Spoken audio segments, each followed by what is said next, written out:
신축 아파트 현장에 일을 하러 갔어요. 한바집이었는데 인부들에게 밥을 해주는 일이었죠.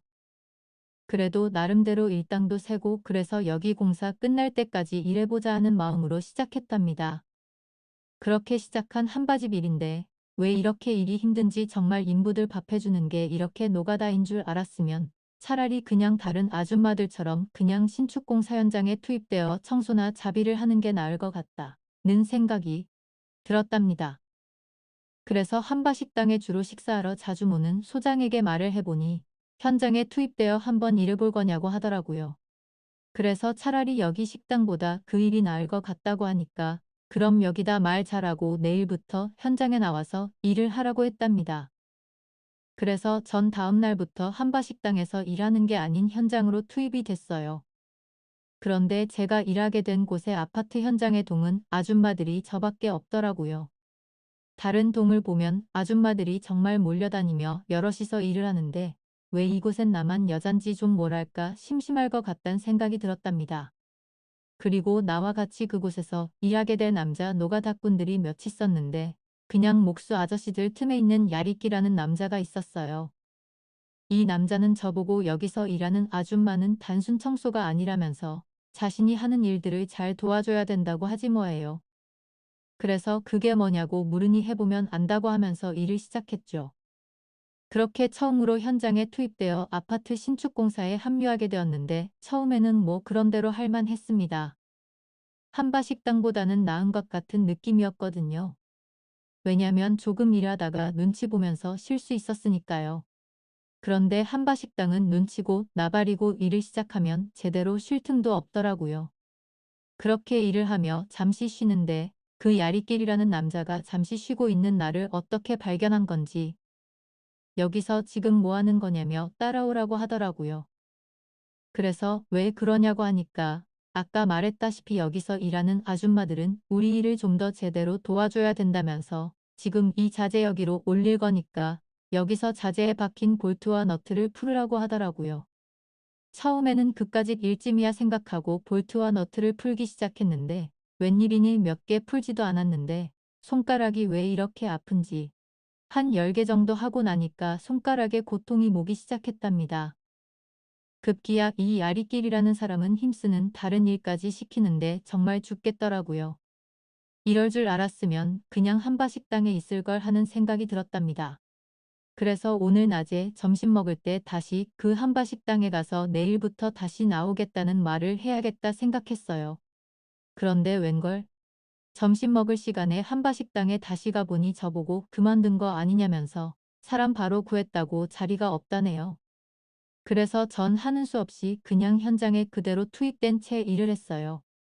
알고 보니 야리끼라는 말이 할당된 일을 하고 간다는 말이더라고요. 그러니까 그 말은 즉 할당된 일이 끝나면 일찍도 갈 수 있다는 거였죠. 일찍 간다고 해서 그날 일당도 적게 받는 게 아니었어요. 일당도 일당대로 다 받고 말이죠. 그래서 그런지 그 야리끼리라는 남자는 매번 일찍 가고 싶어서 저를 아주 쥐잡듯 부려먹는데 아니 내가 남자도 아니고 아무리 아줌마라고 해도 여잔데 너무한다 싶을 정도로 부려먹더라고요. 그렇게 온몸에 골병이 날 것 같이 힘들어하면서 억지로 일을 하는데 그 야리끼리가 저보고 글쎄 많이 힘드냐고 하지 뭐예요. 그럼 당연히 힘들지 너 같으면 힘 안 들겠니 정말 힘들어 죽겠더라고요. 그래서 이왕 시작한 거 오늘까지만 하고 내일은 나오지 않아야겠다 생각했답니다. 그런 생각들을 하고 이를 악물고 있는데 야리끼리가 갑자기 나에게 오늘 끝나고 여기서 삼겹살에 구워서 소주 마실 거니까 괜찮으면 남으라고 하지 뭐예요. 그 말을 들으니 왜 이렇게 힘이 나는지 아주 몸쓰는 일을 하니까 허기도 금방 찾아오고 힘들게 일했는데 삼겹살은 얻어먹고 가야겠다 생각했어요. 가까스로 일을 끝냈는데 오늘 일이 야리끼리라서 그런지 2시간 정도 앞당겨 끝났더라고요. 그렇게 일찍 끝내서 야리끼리라는 남자와 인부 아저씨들 몇 명과 함께 삼겹살을 구워 먹는데 웬일이니 삼겹살이 아주 꿀맛이더라고요. 정말 소주를 당기는 맛이었고 먹다 보니 너무나 맛있어서 자꾸만 먹게 됐답니다. 야리끼리라는 남자가 저보고 하는 말이 내일은 오늘보다 어렵지 않을 거라고 하면서 조금만 더 힘을 내라고 하지 뭐예요.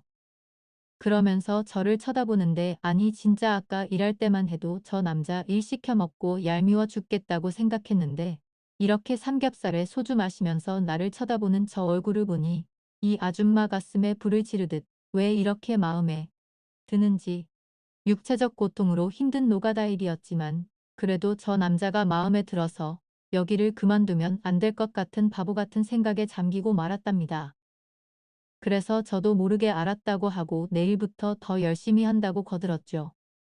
그런데 아까부터 궁금한 게 있었는데 호칭을 뭐라고 부르냐고 하니까 여기선 다들 자기를 김영이라고 부른다며 나한테도 그냥 김영이라고 부르라고 하지 뭐예요. 그래서 전 그건 싫고 나보다 오빠인지 아닌지는 모르겠지만 그냥 김오빠라고 부른다고 하니까 여기저기서 웃고 난리더라고요. 그렇게 하여 저는 야리끼리 김영을 김오빠라고 부르게 되었답니다. 김오빠는 저보다 2살 정도 적어 보였어요. 제가 올해로 딱 50살이니 48살 정도 된 거 같았죠.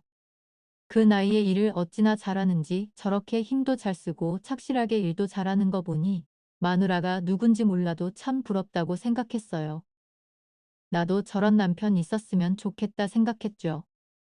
그런 생각들을 하면서 술을 한 잔 두 잔 마시는데 갑자기 김오빠가 오늘 너무 무리한 것 같다면서 인부들 옷 갈아입는 컨테이너 박스에 가서 한숨 자고 퇴근해야겠다고 하지 뭐예요. 그래서 다른 인부 아저씨들도 알겠다고 했고 그렇게 술자리는 마무리된 듯 싶었답니다. 그런데 김오빠가 일어서면서 자신의 연장 주머니를 안 가져갔지 뭐예요. 그걸 발견한 저는 대신 갖다 줘야겠다 생각하고 다른 아저씨들 다 퇴근한 마당에 김오빠가 자고 있는 컨테이너 박스로 살며시 들어갔답니다. 그냥 연장 주머니만 곁에 두고 오면 되는데 왜 이렇게 이 남자가 마음에 드는지. 저도 술 좀 마셨겠다. 괜히 취한 척 옆에 누워서 함께 한숨 자고 싶다는 생각이 들더라고요. 그래서 저도 옆에 살며시 누웠는데 웬일이니? 어느덧 시간이 흐르고 깜깜한 밤이 됐어요. 그런데 김오빠가 집에 안 가고 아직도 제 옆에 누워서 자고 있는데 자면서 몸을 뒤척이는 듯 싶더니 이내 그만 그렇게 우리에게 아침이 모고 말았답니다. 힘든 와중에도 이런 일은 아줌마로서 그만둬야 하는데 그렇게 김오빠와 인연이 되어서 저는 그 일을 다음 날도 시작했고 그 다음 날도 했어요. 김오빠는 내게 너무나 힘든 일은 그 뒤로 안 시키더라고요. 아무래도 그날 밤 함께했던 게 작용이 됐나 봐요. 하지만 여기 일하는 다른 인부들은 어찌나 제게 힘든 일을 시켜대던지 아무튼 그렇게 하루 이틀이 지나고 이제 더 이상 못할 것 같아서 보름쯤 지난 어느 날 김오빠에게 오늘이 마지막이 될 것 같다고 하니까 일이 그렇게 힘드냐면서 그러지 말고 오늘 끝나고 자기랑 어디 좀 가자고 하지 뭐예요. 그래서 어딜 갈 거냐고 물어보니 일 끝내보면 안다고 했답니다. 그렇게 일을 끝내고 저는 김오빠 손에 어느 곳에 다다르게 되었는데 글쎄 대중목욕탕 앞이지 뭐예요. 저는 여긴 왜 데리고 온 거냐고 하니까 몰라서 그러냐며 데이트하러 온 거라면서 목욕만 할 게 아니라 여기 찜질방이니까 샤워 후 찜질방 중간에서 서로 만나자고 하더라고요. 그렇게 하여 억지로 목욕도 하고 찜질도 하면서 김오빠와 함께 찜질방에서 시간을 보냈는데 저는 김오빠에게 오늘 집에 안 들어갈 거냐고 물어보니 어떻게 집에 들어가냐며 날 보는 게 오늘이 마지막인데 어떻게 자기 혼자 집에 들어가냐고 그러는 거예요. 저는 그 말에 가슴이 두근두근 거리더라고요. 그러면서 하는 말이 자기 이혼하고 오면 자기랑 살 거냐고 말하길래 저는 그 말을 철석같이 믿고 고개를 끄덕였고 그렇게 그 남자랑 기약을 한 채 찜질방에서 서로 꼭 껴안고 잠이 들었어요. 다음 날이 되니까 이 남자 쥐도새도 모르게 사라졌더라고요.